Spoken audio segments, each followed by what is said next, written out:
Wow! Kahit sobrang lamig nga na panahon ay pinilit ko nga maligo dahil pupunta nga kami ng kasalan. Naghilamos na nga rin ako ng paborito kong sabon, makaming pag-asa pang gumanda. Skincare check, Kojic Detergent, Sunrocks and Max Glow. Opak, ganun. Nakapagluto na nga rin ako ng kakanin na pang re-regalo ko, hindi na nga ako nagre-regalo ng iba dahil ito naman ang negosyo ko. At ito na nga, pa-aura na nga muna ng isa bago nga kami lumarga. Wow! Ito nga si Tia, may pa-shades pang pula. Sobrang tagal nga ng service namin, naiinip na ako. At eto na nga po, dumating na ang aming pajero, i-ready na ang salad at menudo. Kabahan na kayo, nandito na ang tropang oso, uubusan namin kayo.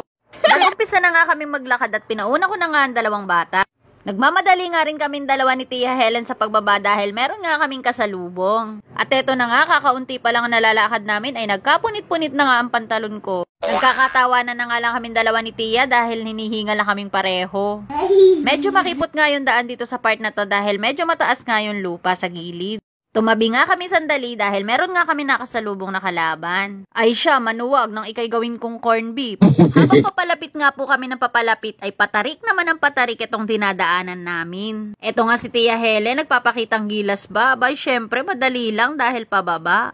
Tingnan lang natin mamaya sa paahon. Sobrang bilis nga maglakad ng mga kasama ko kaya eto naiwan na ako dito sa taas. Sinisigawan at kinakawayan na nga ako ng magpinsan. Bilisan ko nga daw, aba teka, mahina ang kalaban. Bigla nga ako nakakita ng parang tae, aamuyin at titikman ko nga sana para makasigurado, inapakan ko na lang, aba teka, tae nga. Finally, nandito na nga po tayo sa tulay ng tagumpay. Yes! Kakanin ko'y special, kakanin ko'y the best. Mga customer ko, di makatiis. Napakanta na nga lang ako dahil nandito na nga kami sa Chocolate Hills. Medyo umulan nga kagabi kaya naman nagkalat nga dito sa daan yung mga chocolate. Hep hep hep, don't panic, that's organic. Woo! Point of view muna tayo. Yung napapagod at hinihingal ka pero maganda ka. Panis! O siya, tama na nga ang lokohan. Nandito na nga kami sa Kapatagan at ito nga mga kasama ko ay nagagalit na sa akin. Napakatagal ko nga daw maglakad dahil video nga daw ako ng video ay nagugutom na nga daw sila. Sorry naman, edi kayo na maging vlogger. Itinuturo na nga ni Tia Helen sa amin kung saan nga yung bahay na pupuntahan namin. Hindi ko nga kabisado kaya sabi ng napagtanungan ko basta may naamoy na daw akong menudo ay nandun na nga daw ako.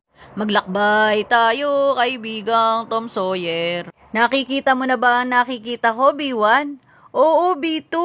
Hanapin na nga natin sila Doding Daga at Morgan, kakain na nga tayo ng menudo. At heto na nga, nandito na nga po tayo. Yes! Ikaw ang aking tala sa gabing madilim, abot kamay na menudo. Kain po tayo! Congratulations and best wishes, Mark Joel and Jonalyn. Flex ko nga lang din po pala ang bunso ko na tirador ng gulaman at coffee jelly. Tuwang-tuwa nga siya dyan dahil pinuno niya nga daw yung baso. Pero hindi naman talaga siya ang kakain kundi ako. At eto na nga po, pauwi na nga po kami. Halhal na sa busog at pagod. Maraming salamat sa panonood.